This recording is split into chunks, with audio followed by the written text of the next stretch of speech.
They are misfits, arrogant rebels. They scorned conventional wisdom, and each conceived a radical new vision of the cosmos. Galileo Galilei, Isaac Newton, Albert Einstein, and Stephen Hawking have all had tumultuous lives, filled with great triumphs and humbling failures. These are the people who would dare to challenge. They often run into opposition, and they generally don't deal very well with that. There was a kind of a demon within them that wouldn't let them do anything else. It does take a strong ego to say, well, I can solve this. I can figure out some little piece of the universe. Who were these brilliant rebels? And what secrets of their minds allowed them to think the unthinkable and reveal the beauty and strangeness of the universe?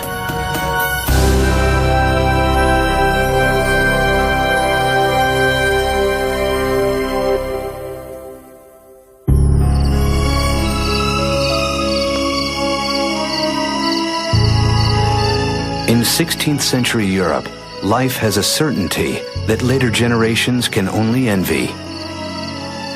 Everyone knows that the Earth is the center of the universe. But this reassuring vision is beginning to crack. And one of those who does the most to overturn it is a self-styled genius, Galileo Galilei. Galileo, of course, was this cocky individual who had an attitude. The sort of person who makes very close friends and who makes lots of enemies. But he had a very sharp wit, a very sharp mind, and with that he was able to probe some of the deep mysteries of the universe. This ambitious, overconfident scientist will remake the world, but pay a harsh price.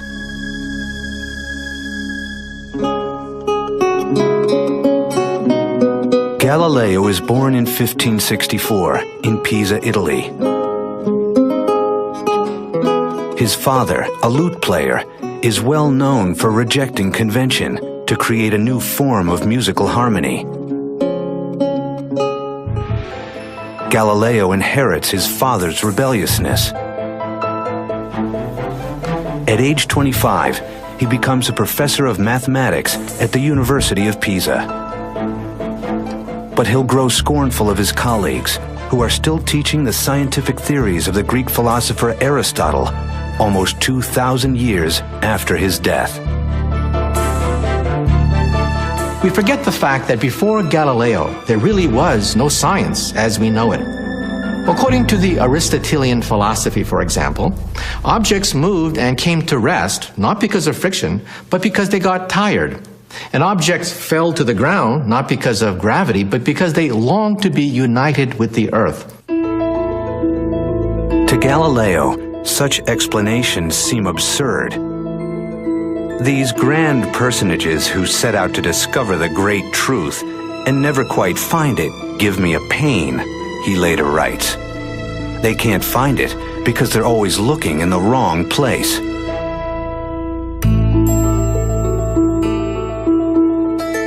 Now, Galileo is about to shatter thousands of years of belief. His intuition tells him that objects move, not because of desires, but because of deep mathematical laws. And his unthinkable step is to find them through experiments, something few people have done before. He begins by studying falling bodies. Physicist Stephen Hawking. Galileo pointed out that simple observations, like dropping weights from a height, show things do not work the way the ancient Greeks said. This must have been seen by many people, but they had put it down to imperfect observations. For the first time ever, Galileo begins to work out basic laws of motion, such as how speed is determined by time and acceleration. It was one of the geniuses of Galileo to slow down the acceleration of gravity. He got an inclined plane and had a ball roll down the plane, and then you could see with your own eyes the fact that an object speeded up as it went down. So he introduced the concept of acceleration. To us, that seems so obvious and logical. That was a major mathematical breakthrough to understand motion in those terms. For his role as the first experimenter, Albert Einstein will later call him the father of modern physics. Galileo has pioneered the path that Newton and Einstein will follow. The search for mathematical laws that lie behind all motion. But progress is slow. Only at the end of his life will they finally be published.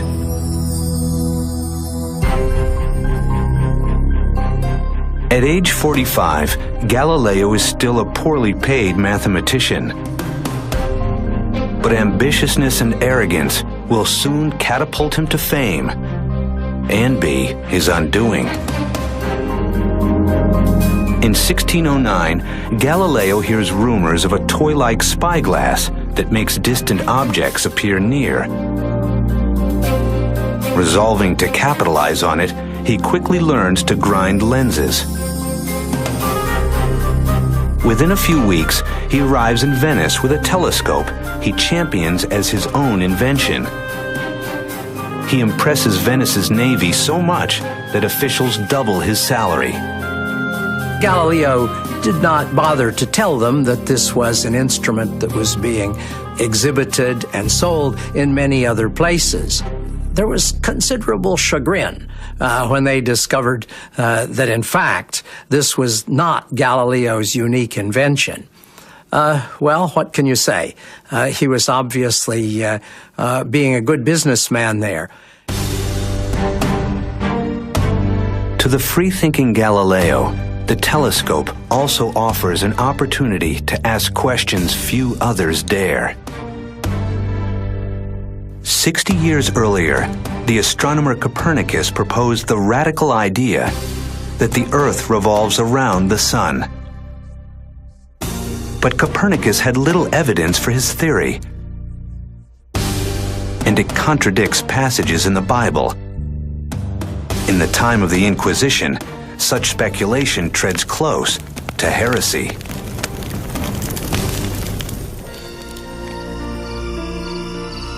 But Galileo is unfazed. He is the first astronomer to train a telescope on the heavens. And he sees the universe as never before. He was thrilled by the fact that this telescope is opening whole worlds. He draws pictures and diagrams, and he couldn't draw fast enough. Galileo works feverishly night after night, and he makes a startling find. He discovers 4 moons orbiting Jupiter. Galileo's evidence that not all objects orbit the Earth lends strong support to the theory that the Earth itself could revolve around the Sun. But contradicting the Bible is theological dynamite.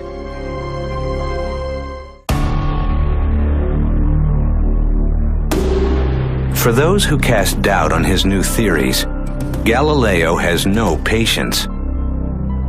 He's seen the universe in a new way with his own eyes. How can I do this and not be merely wasting my time, he writes, when those peripatetics who must be convinced show themselves incapable of following even the simplest and easiest of arguments. Galileo used his cutting wit to cut people down, and that didn't necessarily win him a lot of friends. In 1615, at age 51, Galileo goes to Rome to argue his case. It may be his greatest mistake. The Church orders him to cease teaching that the Earth orbits the Sun. But Galileo pushes his luck. 9 years later, he asks to state his case again. This time, a new pope is a personal friend. and Galileo wins permission to write a book. Ever scornful of opponents, Galileo writes a dialogue and places arguments for the two sides in the mouths of characters who are thinly disguised. When he wrote his books, it was very clear who was the smart one, who was the stand-in for Galileo, while the Aristotelians come out as the fools. In 1633, Galileo is arrested by the Inquisition. The Church accuses him of heresy. But perhaps the real reason that Galileo is brought to trial is that he has gone too far in his efforts to persuade. Galileo has put one of the Pope's favorite arguments into the mouth of a foolish character in his dialogue. The Pope was told by people around him that Galileo had tried in the book to make the Pope look a fool. And it was his personal decision to prosecute Galileo to the hilt and have him in house arrest for the rest of his life. It was not really a church decision. It was the Pope's personal decision out of solid anger toward a friend. Galileo expects a simple compromise. Instead, he is threatened with torture. Bowing to the inevitable, he falls to his knees and recants.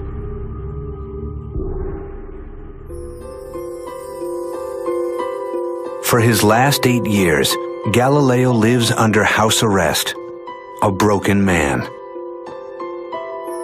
He will gain immortal fame for championing the view that the earth moves around the sun. But to the scientists who succeed him, his greatest achievement is different. In his final years, he writes a book that completes the work that he began while young. He shows how it is possible to use mathematics to analyze motion.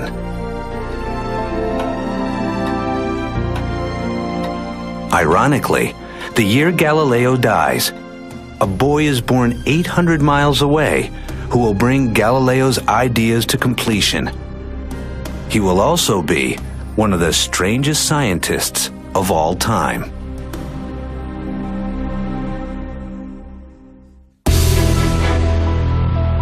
Perhaps no scientist has ever worked so hard without regard for food, sleep, or human relations as Isaac Newton. Isaac Newton was a much darker figure. He was a loner. He was pathologically incapable of small talk. We would use the term obsession. I would say he's the closest example I can think of someone who was consumed by his work. He may also be the greatest scientist of all time. When he is born, the physical world is barely understood. Yet by the time he dies, he's worked out the precise laws that describe all motion, from the fall of an apple to the orbits of planets. There just hasn't been another human being we know of quite like Newton.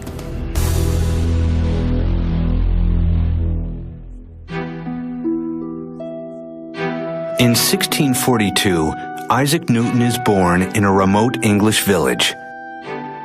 His childhood is an unhappy one. His father dies before he's born, and when he is just 3, his mother farms him out to a stern Puritan grandmother. When his mother remarried and left him with his grandmother, Newton felt betrayed and isolated, and I think he never quite got over that. He will later write that his childhood sins included threatening to burn his mother and stepfather in their house.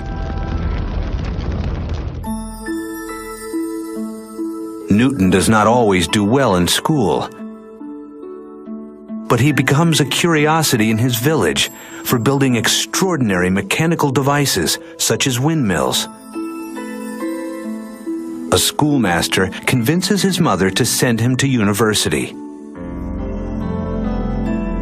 At Trinity College, Cambridge, most students drink and carouse more than they study. Newton prefers to be isolated and alone. Here, looking around him, were a lot of people who had not the least interest in books, who came from well-off families. He must have felt terribly out of place. And also, I suspect, knowing the way the students work, he must have been regarded as an oddball. Newton, a Puritan, is obsessed with sin. He adopts strict emotional and sexual limits and lives a reclusive, monk-like existence. Newton was so different from Galileo because Newton was one of the most private people that you would ever know about. He didn't take pains to make friends, and somehow he didn't relate easily to people. He just pulled back from them. Throughout his entire life, he has no love affairs and few friends. Some scholars speculate that Newton was homosexual. Others, that he simply decides he has no time for anything but work. It is believed he dies a virgin.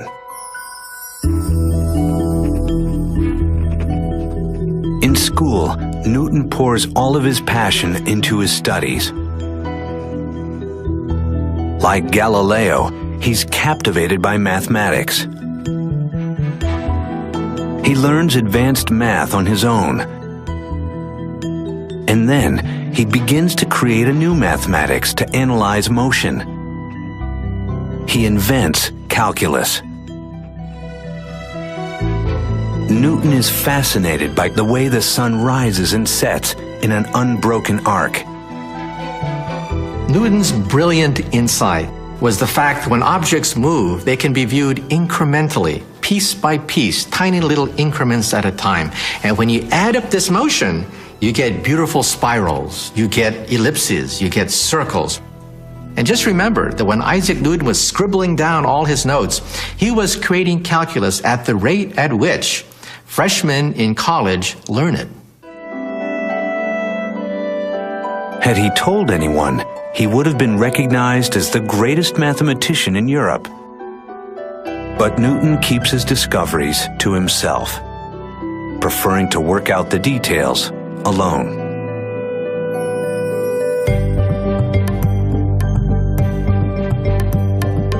Several years later, at age 24, Newton is living in his mother's house. Here, he has an inspiration that will revolutionize all of physics. He will unlock the mystery of what makes the planets move. Isaac Newton viewed the world pictorially, geometrically, and one day while walking down his estate, he saw an apple fall. And then he gazed up and he saw the moon. And then he asked the key question, the question that unlocked the secret of the heavens. If an apple falls, does the moon also fall? And then perhaps one of the greatest flashes of insight, he realized that gravity, which then takes an apple and makes it fall to the earth, is the same force that could grab the moon in the heavens, and make the moon fall around the earth. While Galileo began the study of how gravity acts on Earth, Newton is the first to recognize that gravity also moves the planets and stars. This was an absolutely world-shaking change. Newton essentially showed that the laws of the heavens were the same as the laws down here on Earth. But when he tries to work out the details, the complex mathematics eludes him. He will keep his great breakthrough to himself for almost 20 years.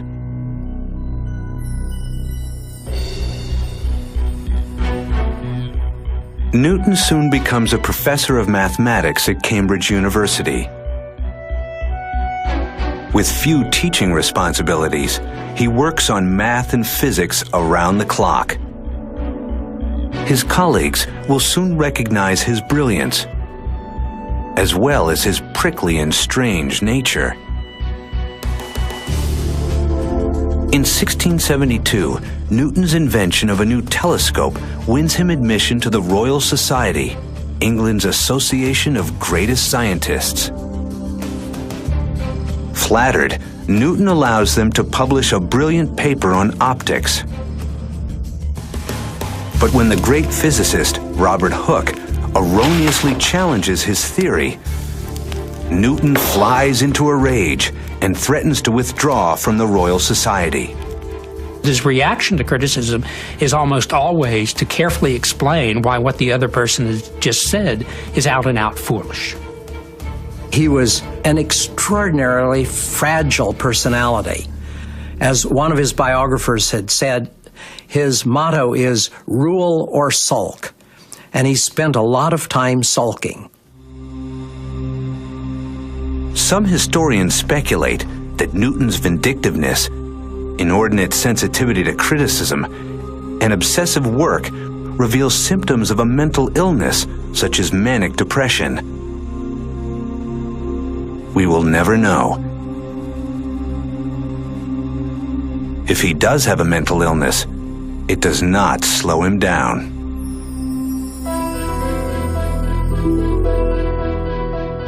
At the age of 42, Newton is asked to solve a problem that is baffling England's greatest physicists. What mathematics describes the orbit of planets around the sun? Seized by inspiration, Newton shuts his door and begins work on his greatest masterpiece. Like Galileo, he is guided by strong intuition. Now, he sets out to crack the complex mathematics of gravity that he began years earlier. For almost 2 years, he communicates with almost no one. His only form of exercise is pacing. He would sleep very little, that he would work 18, 20 hours a day, that he would skip meals and simply write. He had the power to sit in his chair undistracted, focusing, obsessed with one problem for years at a time until it finally cracked. At last, Newton reemerges with a masterpiece that will change the world: the Principia. A ruthless simplifier, Newton strikes at the fundamentals.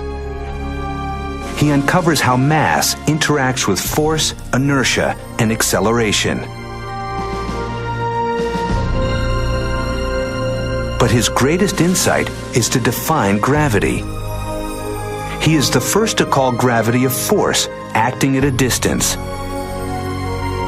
And through breathtaking mathematical breakthroughs, Newton lays out the precise laws that determine the motion of all objects. Newton's Principia, published in 1687, was a scientific revolution.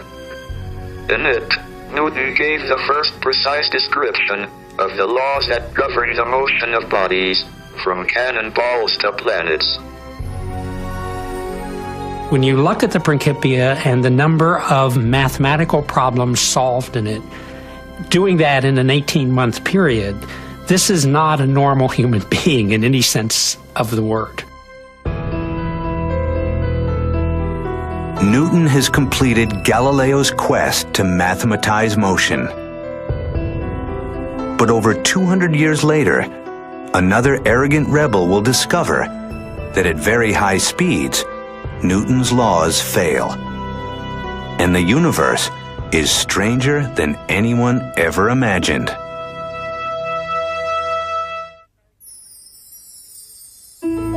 At the age of 16, Albert Einstein asks a simple question. What would happen if he ran as fast as a wave of light? Would the light wave appear to stand still? When he returns to this image less than 10 years later, he will revolutionize our understanding of space and time. He loved to imagine worlds that didn't exist. That was his power, the power that he could see things physically in a picture, things that other people couldn't see.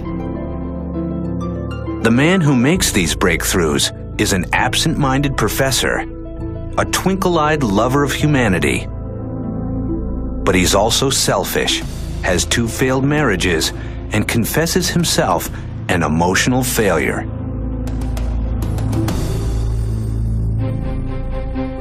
Albert Einstein is born in 1879 in southern Germany to middle-class Jewish parents. As a child, he is quiet and withdrawn. His parents began to think maybe he was retarded because it took so long before he began to speak. But he was just busy thinking, apparently. As a young boy, he is fascinated by puzzles and games and shows remarkable perseverance. At age 9, he builds a tower of cards 14 stories high. By all accounts, Einstein as a child was a nerd, and as a consequence, the other kids would make fun of him. He was apart. He lived in the world of books, the world of ideas. In 1896, the 17-year-old Einstein wins admission to the ETH, the MIT of Switzerland.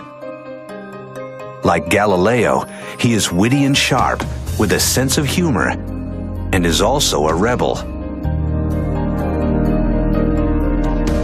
Einstein has resolved to become a theoretical physicist, but he feels stymied. His physics professor, Herr Weber, has no interest in the latest cutting-edge theories of light and electricity. He passes his exams only by borrowing a friend's class notes and graduates with unexceptional grades. His behavior has not gone unnoticed. All of Einstein's applications for jobs at universities are rejected. After Einstein graduated from the university, he became a loser in every sense of the word. His professor, Weber, actively disliked the young Einstein. He wrote letters of recommendation, which we now know undermined his chance at any kind of academic appointment. Even before he became a physicist, his life as a physicist was over.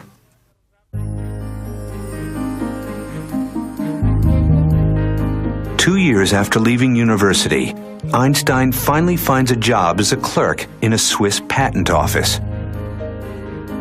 His work is far removed from theoretical physics, but this seemingly dead-end job will be his salvation. In Bern, the 23-year-old clerk quickly settles into a bourgeois existence. He marries Mileva Maric, a fellow student from the university. Luckily, his job is undemanding enough that he can steal time to grapple with cutting-edge questions in physics, such as the nature of light. Others in such circumstances would have just thrown in the towel and would have given up on a career in physics. You get the sense that this is someone who just was possessed by an intellectual demon and couldn't do other than what he did. Now Einstein returns to a simple image he first imagined in high school. What would happen if he ran as fast as a wave of light? Both Isaac Newton and Einstein shared this uncanny ability to create simple pictures that children could understand and extract from that images which changed the universe. According to Newton, the speed of a light beam should appear slower to someone who runs alongside it. But light does not seem to obey Newton's laws. Einstein says the light beam moves away from you at the speed of light, no matter how fast you move. You can never catch up to the light beam. You hit the accelerator, you gun the engine, the light beam still moves away from you at the same rate. How's that possible? How's it possible you can never catch up to a light beam? Now, like Galileo and Newton before him, Einstein ruthlessly questions assumptions that no one else dares. If the speed of light never changes, then something else must give. Then he had it. Time is relative. Time is relative to the speed at which you move. And that idea shook the universe. Einstein has discovered that Newton's laws only hold true for the world of everyday experience.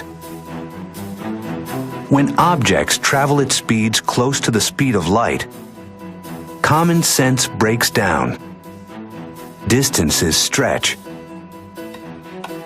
and clocks tick more slowly. Newton, forgive me, Einstein writes later. At the age of just 26, he topples Newton's laws of motion with his theory of special relativity. With childlike questions and simple pictures, Einstein changed the world.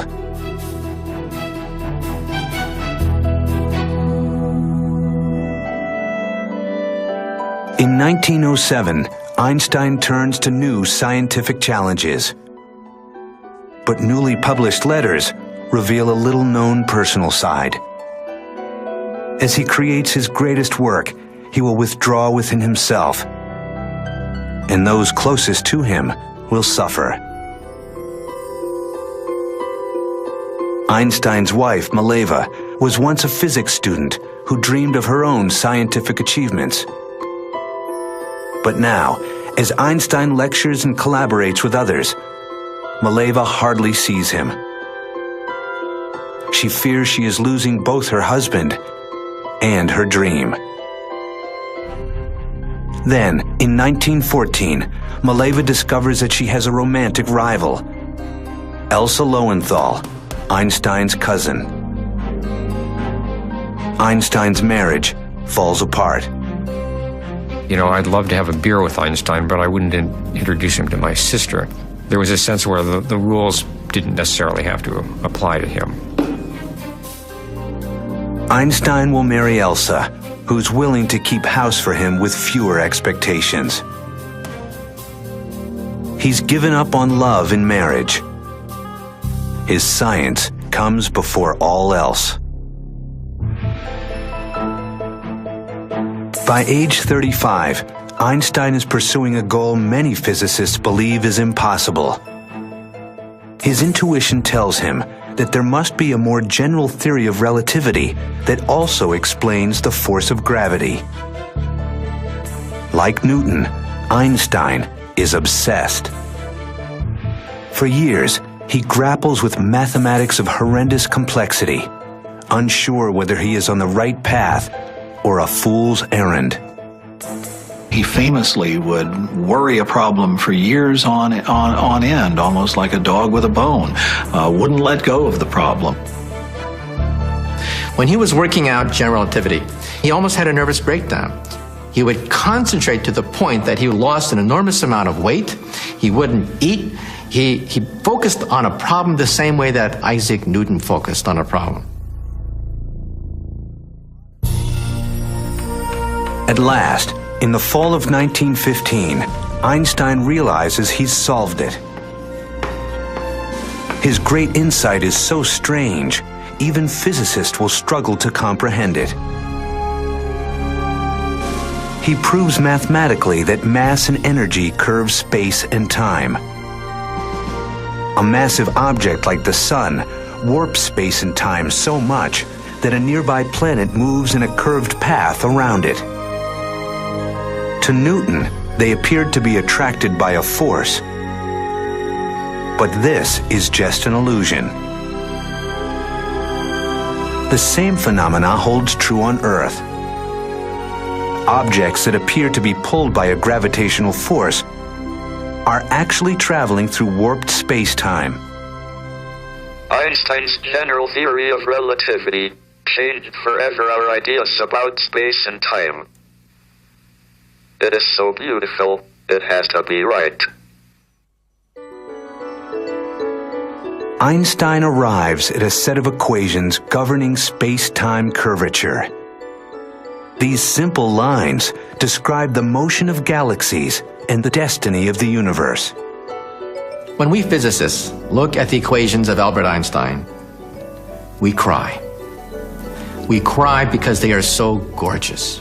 realized that the motion of the heavens, with all the curved spaces and time warps and what have you, can be summarized in an equation about an inch long. That is power. That is incredible. That is beautiful. Although Einstein will continue working until the day he dies, by the time he is 40, he has completed his greatest work.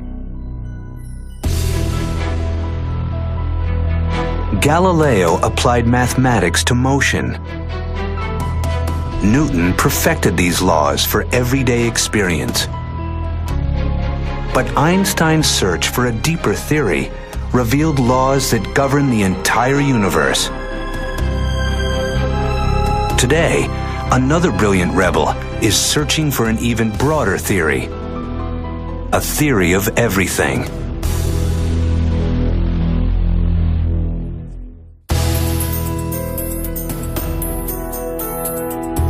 No living scientist has shaken the foundations of physics like Galileo, Newton, or Einstein. But among those who have advanced cosmology's frontiers is a once lazy student named Stephen Hawking. Today, he holds the same chair in mathematics at Cambridge University as Isaac Newton. I was born 300 years after the death of Galileo. I hold the same job at Cambridge as Newton did, and I work on Einstein's general theory of relativity. Of the three, I feel closest to Galileo. He followed his nose and was a bit of a rebel.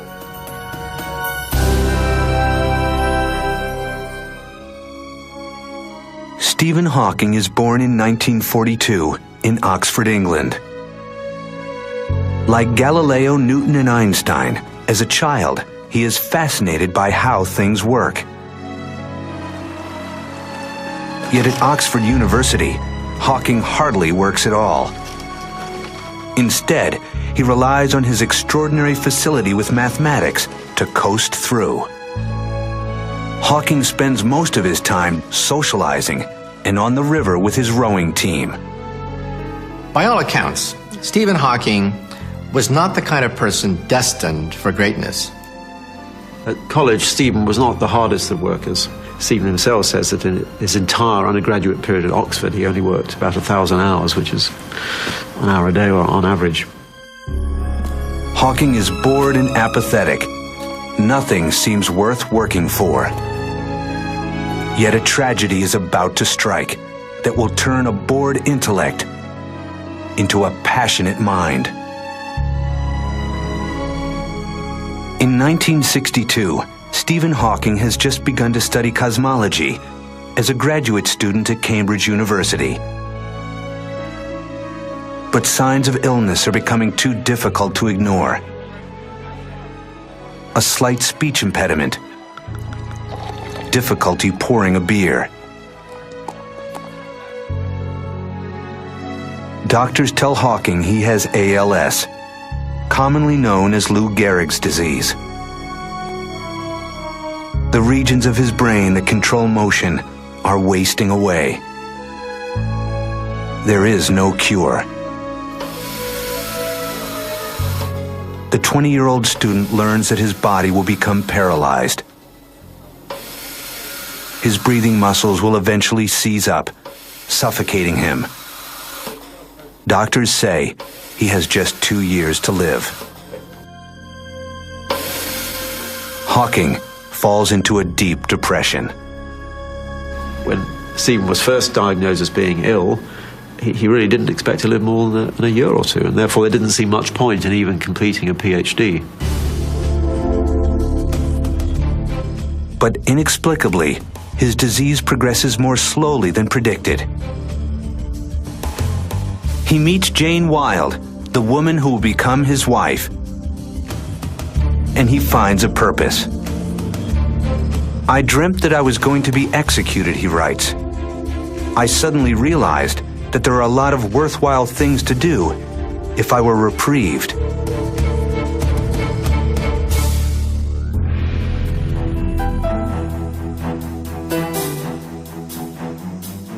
Now Hawking begins working hard for the first time in his life.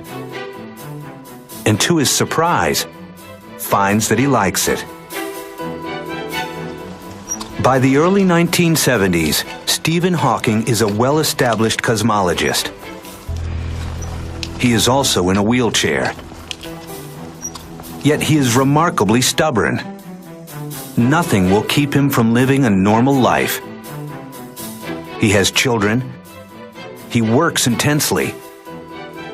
And he is about to make a great breakthrough that will extend Einstein's theory in an unexpected direction.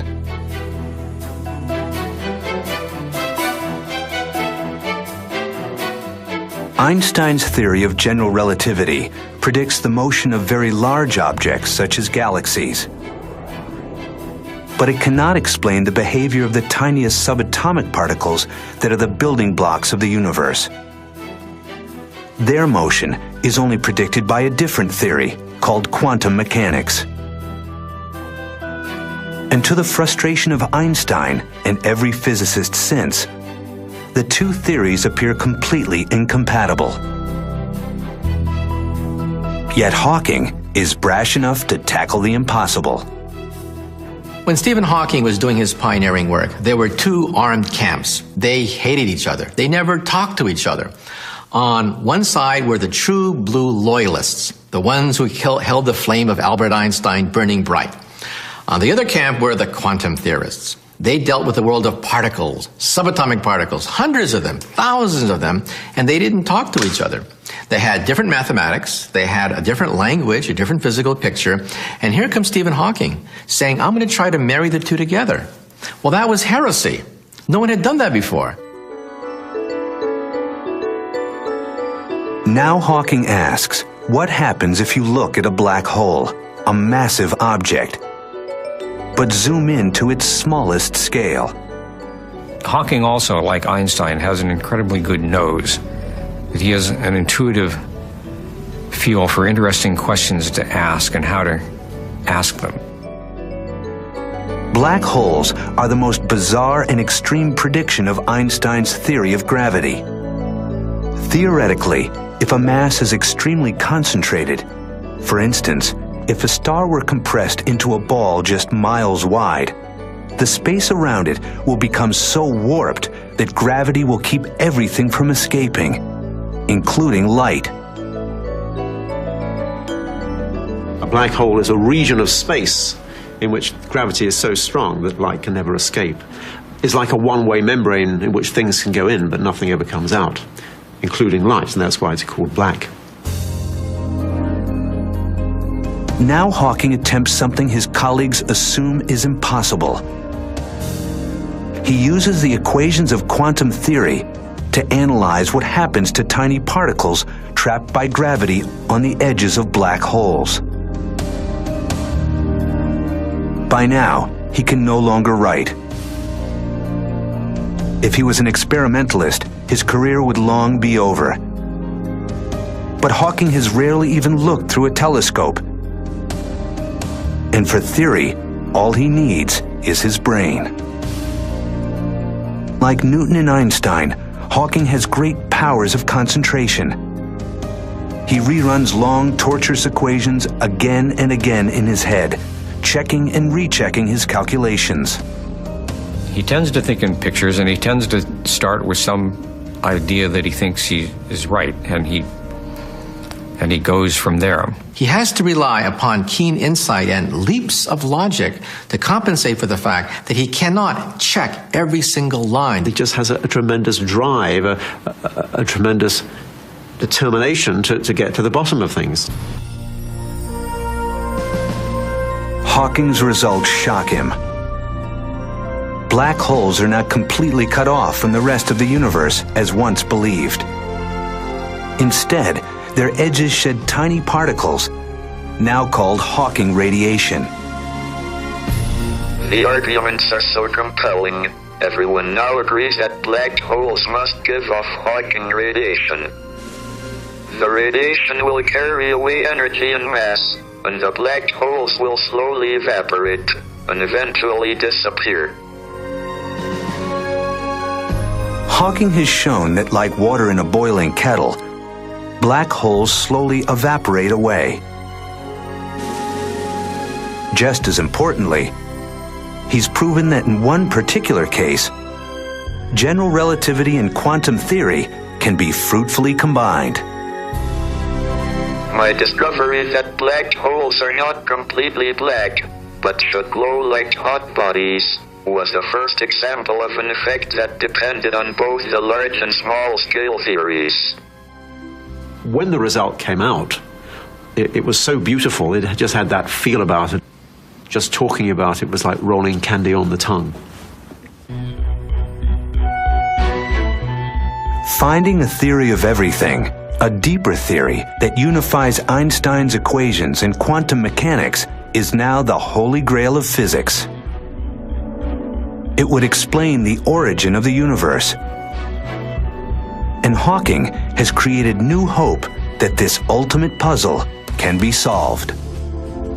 It's clear that Stephen's discovery of black hole radiance was an important piece of the final jigsaw, even though we don't really know what the final jigsaw is yet. Who were the greatest physicists? They were ugly ducklings, rebels, and nerds, consumed by deep intuition and unafraid to question the most basic assumptions. It does take a strong ego to say, well, that's not so tough, I can crack that. I mean, the odds are really against you. There's no guarantee that there are any answers out there, or that science actually works. You're really taking a huge chance. Their stubborn persistence revealed deep laws of nature, but their quest remains unfinished. And such brilliant minds come along only once in a great while. Yet who knows? It's possible that the next brilliant rebel is already among us.